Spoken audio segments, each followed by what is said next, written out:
নমস্কার বন্ধুরা, রসবড়া বানানোর জন্য 2 কাপ মতো বিউলির ডাল নিয়ে তাতে জল দিয়ে ডালগুলোকে ভালোভাবে ভিজিয়ে রাখা হয়েছে বেশ খানিকক্ষণ। তারপর ভেজানো ডালগুলো তুলে নিয়ে তাতে অল্প কিছুটা জল অ্যাড করে আর তার মধ্যে অল্প কিছুটা নুন অ্যাড করে মিক্সার গ্রাইন্ডারে দিয়ে দেওয়া হয়েছে।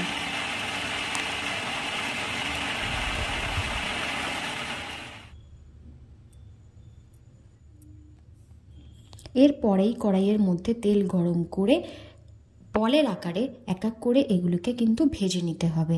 যখন হালকা লাল লাল হয়ে আসবে তখন এক এক করে এগুলোকে তুলে নিয়ে সরাসরি কিন্তু চিনির শিরার মধ্যে ডুবিয়ে দিতে হবে।